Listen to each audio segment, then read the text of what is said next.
What's going on, everybody? It's Vaaraiant and welcome back to another video. Today we're taking a look at another deck profile, and we recently did a deck profile on Regidrago Vstar, and this is basically a straight up counter to that deck. So we're starting off the Raging Bolt EX deck profile with 4 copies of Raging Bolt. Some decks play 3. I like to have 4 at disposal, just because we do a lot of discarding as well in this deck, similar to Regidrago, and yeah, it's nice to have 4.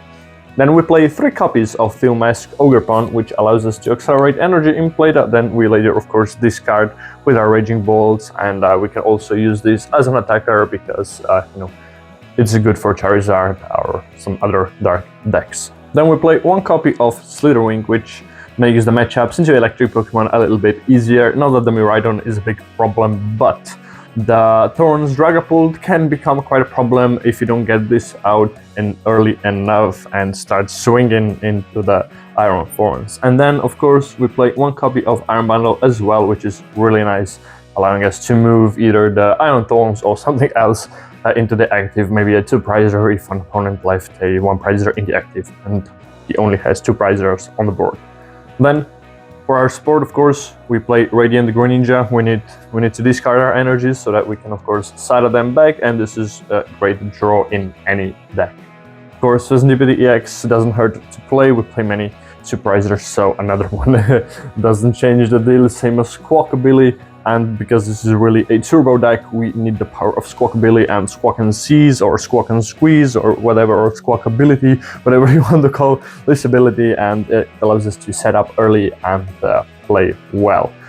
Because if this deck doesn't take a knockout turn 1, then it basically whiffed its purpose.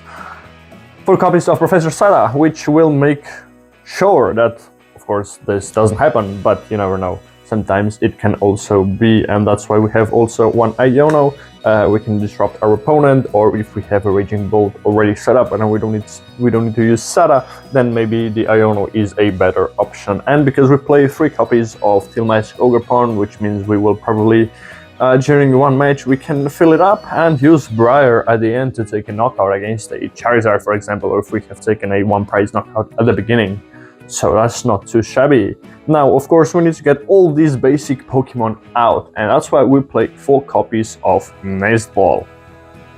This is our Pokemon Surge, as well as a Heavy Ball, in case some of these 1-prizes that we have get prized, and 1 Ultra Ball, which allows us to help discard some resources that we don't need, potentially energy as well for Sada, and grab a Pokemon that we need. We do not play Luminion, so this is not for Luminion, it's for any Pokemon, but I was thinking of playing 2 Ultra Balls, but with the amount of the 1-offs that we have here, I think a Heavy Ball is quite nice, although it really depends on when you get it in the matchup, because there's no way to search it out specifically. So yeah, it has some ups and downs, so you can go either 2 Ultra Ball or 1-1.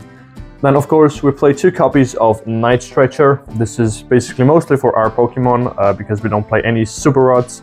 And then we have 4 copies of Earthen Vessel as well, because we really need this energy in play, and that's how we can guarantee the energy to ourselves.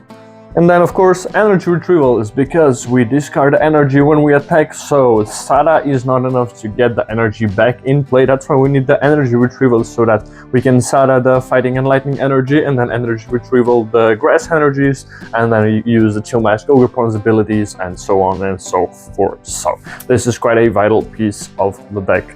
Then, to help us with a little bit of the draw, we have 2 Trekking Shoes, 2 copies of Trekking Shoes, and we want to switch out our Pokemon as well in case somebody wants to trap us. So that's why we play 2 copies of Switch Card, and this is also really good against Dragapult, because you can really mess up their math with that. And we only play basic Pokemon, so a Switch would be okay, but the Switch Card just has more value in itself.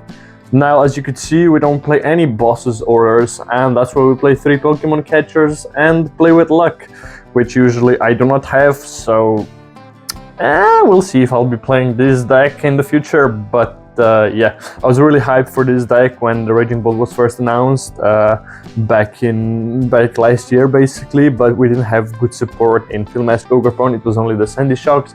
I did a deck profile on that on the channel as well, so you can guys check out the early version of that, and now it has really evolved.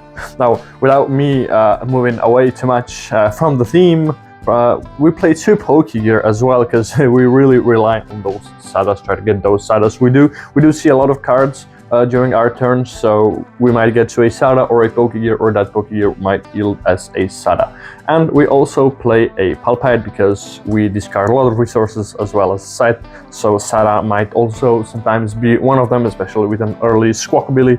So a Palpite is really vital to get those Sadas back, so we can guarantee them every turn. Now, 1 copy of Lost Vacuum, just to get those annoying tools that the opponent has out.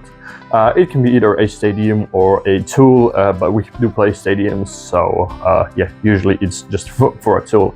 And then our ace pack of choice is the Prime Catcher, of course. All these turbo decks, they usually play Prime Catcher. If not, it's then the ace pack that is really specific to their playstyle, but in general, the turbo decks play the Prime Catcher. Then we play 2 Bravery Charms, and look at the centering of this one. This is really poor, but for playing, it doesn't matter. If somebody wants to buy this, I'm open to sell, but yeah, we play two Bravery Charms just so we can protect some of our Pokemon, maybe F-ups the mats for some Dragapults in case we don't get the switch cards or can't utilize them. And then of course we play 2 copies of Pokestop. This is the only stadium that this deck utilizes, and it only has 2 because not many decks right now play a lot of stadiums, or they're not that vital to them. So sometimes it's also good for them to leave your Pokestop because it can give them resources, but never use another man's Pokestop. I have learned that time and time again by doing that myself, but yeah, it is what it is. And now, before we finish off with the energies, if you want to get yourself a cool, reliable, custom, sturdy playmat, then make sure to visit MagicAccessories.com and get yourself a cheap playmat using the promo code VAAR20 for 20% discount at the checkout. Now, what we have left off are just the energies, and it's pretty simple. We play 3 copies of Fighting Energy, 3 copies of Lightning Energy, and this is only for our Raging Bolts. And then we play 5 copies of Grass Energy. Some decks play 6 copies. I like 5. I did some testing with it already, and I found 5 enough. And yeah, the 6th card is better used somewhere else. But this is it for the Raging Bolt EX deck profile. Thank you guys for watching. Make sure to check out some other deck profiles on the channel, and I'll see you guys in the next video. Goodbye.